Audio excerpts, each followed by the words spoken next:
नमस्कार दोस्तों, मैं डॉक्टर मनोज द्विवेदी। जो अपना इलाज कराने आ रहा है, रोगी कभी कभी आता है अपने अटेंडेंट के साथ, ठीक है, जो उसका सहायक होता है, और वो जो इलाज जो उसके साथ आ रहा होता है ना, वो अपने आप को स्वस्थ समझता है। तो क्या वो ये प्रश्न पूछेगा आपसे कि डॉक्टर साहब ये चीज बताइए कि क्या स्वस्थ व्यक्ति के लिए पंचकर्म आवश्यक है? तो बिल्कुल हाँ, बिल्कुल उसको आंसर आपने ये देना है कि जी हाँ, स्वस्थ व्यक्ति के लिए पंचकर्म भी आवश्यक है। क्यों? क्योंकि आयुर्वेद का जो प्रयोजन है, आयुर्वेद क्या कहता है? आयुर्वेद का जो प्रयोजन है, आयुर्वेद का प्रयोजन क्या है? पहले तो मैंने बताया था कि आयुर्वेद आयु की क्या है? शरीर इंद्रिय सत्वात्मा संयोगधारी जीवन। तो आयु और वेद की परिभाषा मैंने आपको बताई थी, परंतु प्रयोजन क्या है इसका? क्यों आवश्यक है आयुर्वेद? तो उसका ये मतलब है कि स्वस्थस्य स्वास्थ्य रक्षणम आतुरः विकार प्रशमनम च। मीन्स आयुर्वेद का जो प्रयोजन है वो कह रहा है कि पहले हमने रोगी की चिकित्सा तो सेकेंडरी रखी है, परंतु सबसे पहले हमने रखा है कि जो स्वस्थ व्यक्ति है उसके स्वास्थ्य का रक्षण करना आयुर्वेद का पहला कर्म है।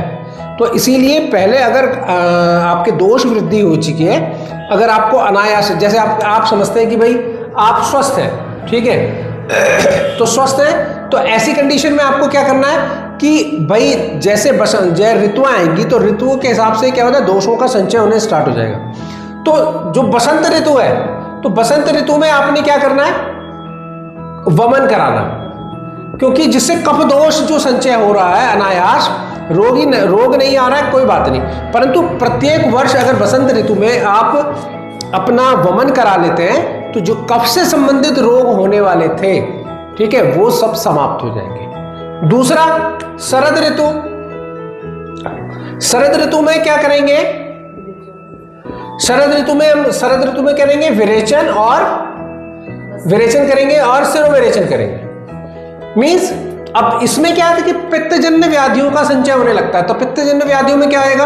रक्त सबसे पहले दूषित होगा, फिर त्वचा दूषित होगी, अग्नियां बढ़ेंगी। तो उस समय आपने क्या करना है कि विरेचन, हमने विरेचन क्यों कर रहे हैं? पित्त दोष के लिए। तो शरद ऋतु में विरेचन करा सकते हैं। वर्षा ऋतु से पहले प्रावट्य में, मीन्स क्या, उसमें क्या करेंगे आप? बस्ती का प्रावधान है, तो बस्ती क्या करें? बस्ती के जो वात उस समय संचय होने लगती है शरीर में, तो ऐसी कंडीशन में आपने वात को बाहर निकालना है, उसका शमन करना है, ठीक है। और लास्ट में कौन सा रह गया? नश्य क्रिया। तो नश्य क्रिया आप सभी ऋतुओं में कर सकते हैं। अगर आपको माइग्रेन की दिक्कत हो रही है या अनिद्रा की दिक्कत हो रही है, तो वर्षा ऋतु को छोड़कर आप नश्य कर्म कर सकते हैं।